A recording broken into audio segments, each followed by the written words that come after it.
Hello friends, welcome to study with Kashi. Friends, आज की video में हम क्लास 12 केमिस्ट्री 2025 बोर्ड एग्जाम की मोस्ट इंपॉर्टेंट परिभाषा को देखने वाले हैं, जो कि हमारे बोर्ड एग्जाम में बार बार रिपीट होते हैं। तो चलिए फ्रेंड्स, हम अपनी वीडियो को स्टार्ट करते हैं।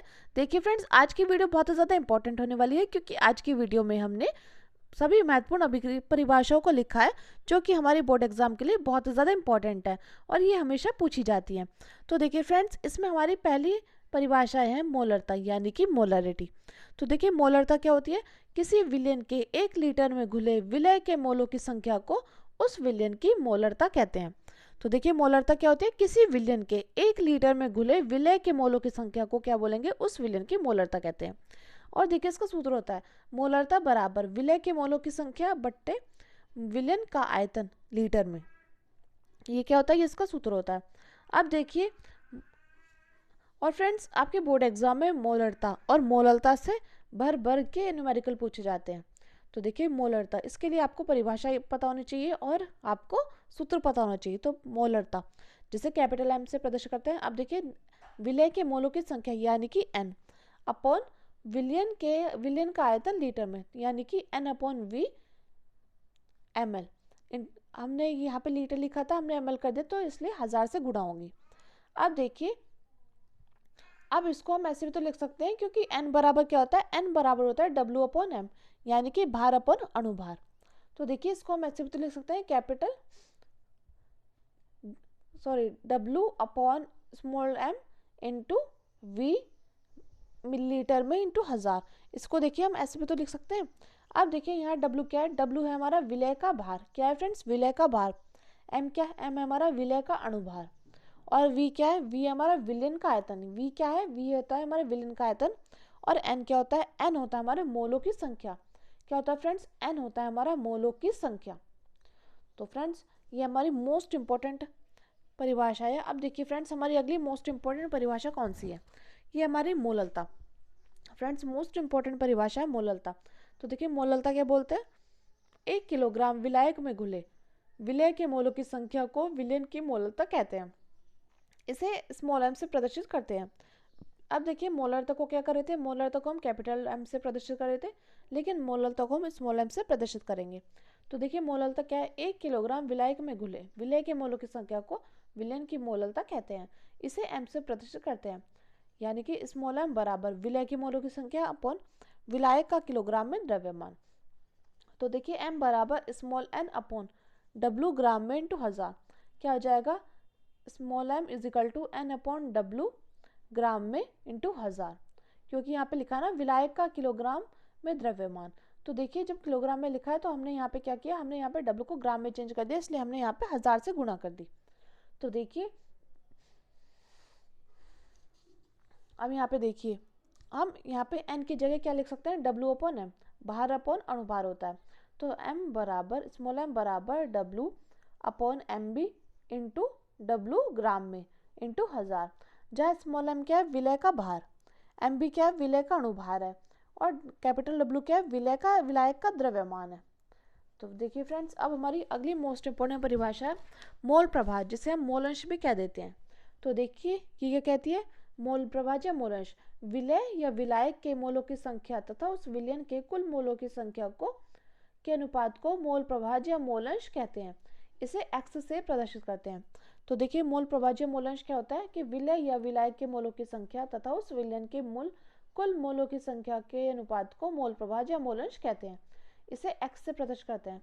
अब देखिए, हम यहाँ पे लिखते हैं मानव विलयन के 2 घटक a और b हैं, जिनके मोलों की संख्या Na व Nb है। तो देखिए, हम क्या करेंगे? a का मोल प्रभार अलग निकालेंगे और b का मोल प्रभार अलग निकालेंगे। इसी प्रकार आपसे न्यूमेरिकल में क्वेश्चन पूछा जाता है। जैसे आपको जल दे दिया जाएगा, एथिल अल्कोहल दे दिया जाएगा और बोला जाएगा कि इन दोनों का अलग अलग मोल प्रभार बताइए। तो आपको क्या करना है? आपको इनका अलग अलग मोल प्रभार निकालना होगा।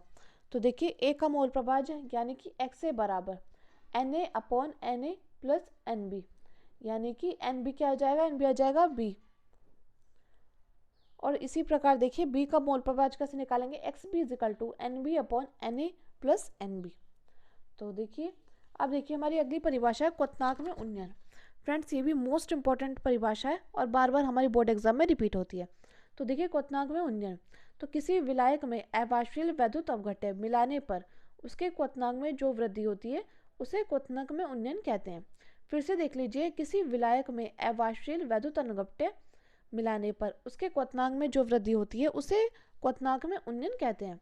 अब देखिए, क्वथनांक में उन्नयन मोललता के क्या होता है, समानुपाती होता है, यानी कि डेल्टा टी भी समानुपाती किसके, स्मॉल एम के। तो देखिए यहाँ पे जब ये क्या है, समानुपाती है, तो जब हम इसको बराबर करेंगे यहाँ पे तो क्या हो जाएगा, के बी क्या हो जाएगा, एक कांस्टेंट हो जाएगा। तो delta T B is equal to K B into M. अब देखिए हम क्या करेंगे, हम इस m की जगह क्या रख सकते हैं। अब देखिए इस m की जगह हम रखेंगे W B into 1000 into M B into W ए।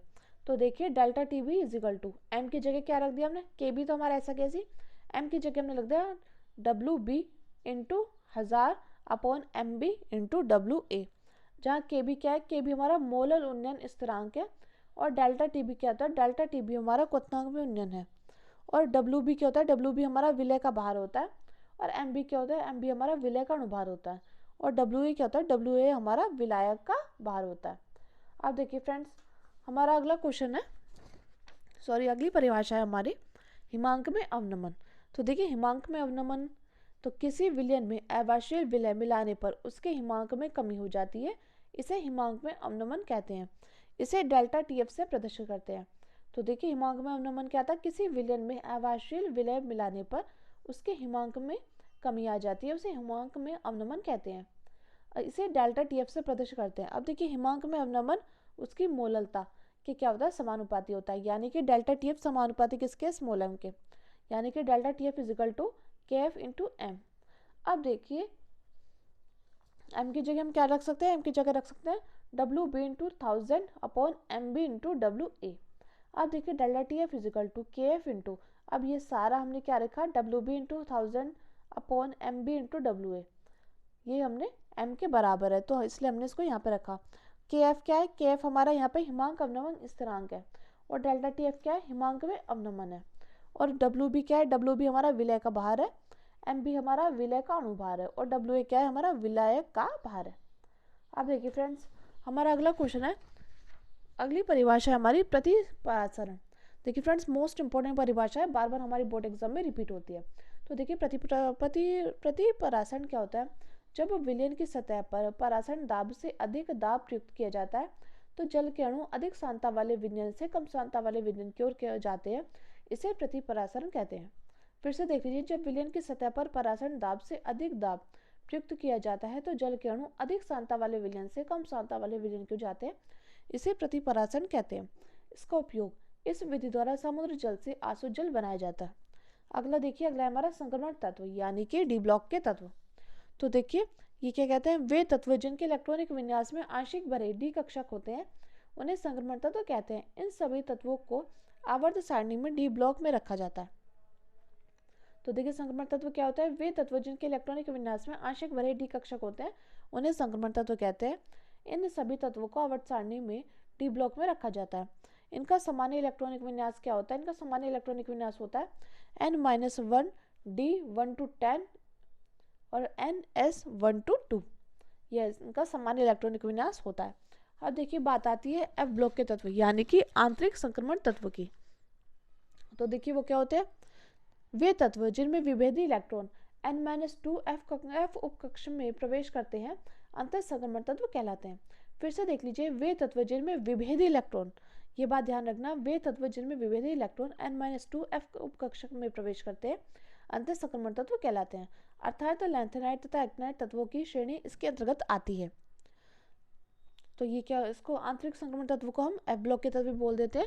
और देखिए फ्रेंड्स, कई बार हमारे एमसीक्यू क्वेश्चन में पूछा जाता है कि अंतर संक्रमण तत्व क्या है, एफ ब्लॉक के तत्व है डी एस, तो आपको पता होना चाहिए कि आंतरिक संक्रमण तत्व है एफ ब्लॉक के तत्व और संक्रमण तत्व है हमारा डी ब्लॉक के तत्व।